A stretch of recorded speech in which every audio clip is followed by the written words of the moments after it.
မ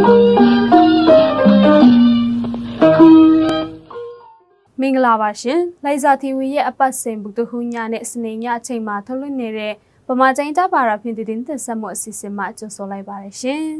။ယနေ့ညတင်ဆက်ပေးတော့မယ့်တည်တဲ့အကြောင်းအရာတွေကတော့လိုင်ဇာမြို့နယ်အနီးပတ်ဝန်းကျင်ဒေသရှိပြည်သူများကို COVID-19 ရောဂါကာကွယ်ဆေးထိုးနှံပြီးစီးတဲ့တည်တဲ့ဗမာမြို့အတွင်းစစ်ကောင်စီတပ်မှဂိတ်ချတင်ကျပ်စွာရှာဖွေစစ်ဆေးခြင်းများပြုလုပ်နေတဲ့အကြောင်းနဲ့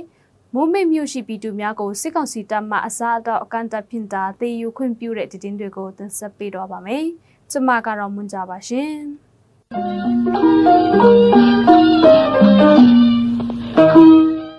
ကျန်အဘဟိုဌာနချုပ်လိုင်ဇာမြို့နယ်အနီးပတ်ဝန်းကျင်ရွာသားများ COVID-19 ရောဂါကာကွယ်ဆေးထိုးနှံပြီးစီးသူ19000ကျော်ရှိနေပြီဖြစ်ကြောင်းကျန်အဘဟို COVID-19 ရောဂါကာကွယ်နေရေးကော်မတီမှသိရပါဗျ။လက်ရှိလိုင်ဇာမြို့နယ်အနီးပတ်ဝန်းကျင်ဒေသအတွင်းကိုဗစ်ရောဂါပိုးကူးစက်ခံထားရပြီးဆေးကုသခံယူနေသူ116ဦးယောဂစစ်ဆေးထားသူ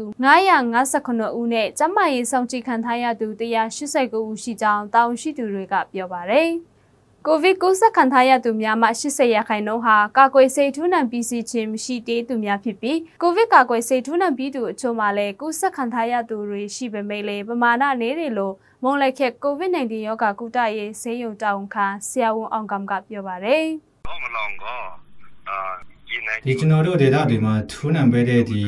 ကာကွယ်ဆေးရတော့တရုတ်နိုင်ငံထုတ်တဲ့ဆီနိုဗက်ကိုဗစ်ဆေးပဲဖြစ်တယ်ပြီးတော့ဒီလက်ရှိကိုဗစ်ကူးစက်ခံသူရဲ့80%ကတော့ကာကွယ်ဆေးထူးနံထားခြင်းမရှိတဲ့တာကိုတွေ့ရပြီးဒီဆေးထိုးပြီးတော့ကူးစက်ခံထားတဲ့လူတွေကတော့ဒီလူနာတွေနဲ့အနည်းကပြုစုတဲ့လူတွေစီမှာပဲဒီကျွန်တော်တို့စစ်ဆေးတွေ့ရှိရတာပါလိုင်ဇာမြို့နယ်အနီးပတ်ဝန်းကျင်ဒေသကိုဗဟို COVID-19 ကရောဂါကာကွယ်နေရေးကော်မတီမှရောဂါနေရေးလုပ်ငန်းများအစဉ်တစိုက်ကြိုးပမ်းဆောင်ရွက်လက်ရှိပြီးအသက်16နှစ်နဲ့အသက်60အကြားရှိသူများကိုကာကွယ်ဆေးထိုးနှံပေးလက်ရှိကြောင်းလည်းသိရပါတယ်ရှင်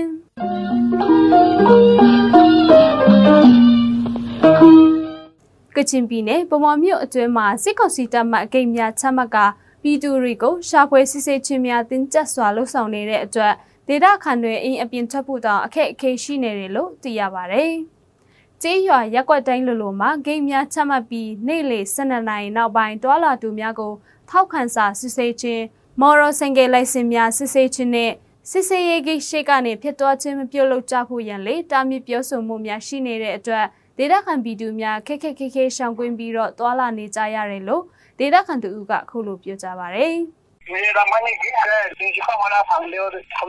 ဘောလာဘုတ်ကလည်းနေရာတိုင်းလိုမှာသူတို့ဂိတ်တွေချထားတယ်။နေ့လယ်12နာရီနောက်ဆိုပို့ဆိုအရန်စစ်ဆေးမင်းများနဲ့ထောက်ကန်စာမော်တော်ဆိုင်ကယ်လိုင်စင်တွေလည်းရန်စစ်တယ်။ဂိတ်ရှိဖြတ်ပြီးဆိုရင်လည်းဘယ်ကိုသွားမှလဲနောက်တစ်ခါဒီကနေမဖြတ်နဲ့ဆိုရင်ပြောပါတယ်။အဲ့တော့ဒေသခံတွေကလည်းလမ်းကြားလမ်းသွယ်ကနေပဲကွေးဝိုက်ပြီးခက်သွားရတော့တာပေါ့။ဗမာမြို့အတွင်းလက်ရှိအချိန်မော်တော်ဆိုင်ကယ်လိုင်စင်များဆက်တိုက်စစ်ဆေးနေပြီးဖန်စီအရေးယူခြင်းများတောက်လျှောက်လှုပ်ဆောင်တွေကဖန်စီထားတဲ့စင်ကေများကိုလည်းမြန်မာငွေကျပ်3သိန်းခန့်နဲ့လိုင်စင်လုပ်ပြီးပြန်ရွေးယူရတယ်လို့လည်းပြောပါရရှင်။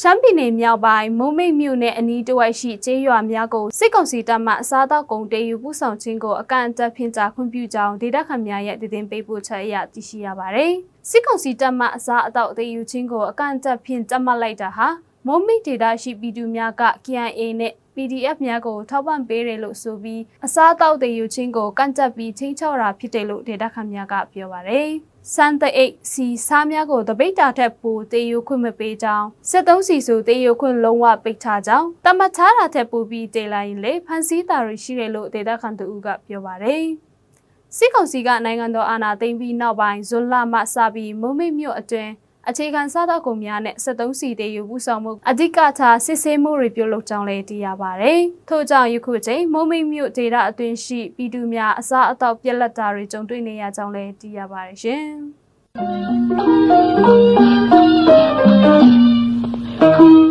လိုင်ဇာတီဗီရဲ့ယနေ့ညဗမာတိုင်းသားပါရာဖြင့်တည်တင်ဆက်မှုအစီအစဉ်ကိုကြည့်ရှုနားဆင်သူပရိသတ်အပေါင်းကိုစိတ်နှပြရွှေလန်းချမ်းမြေ့ကြပါစေရှင်။ကျေးဇူးတင်ပါတယ်ရှင်။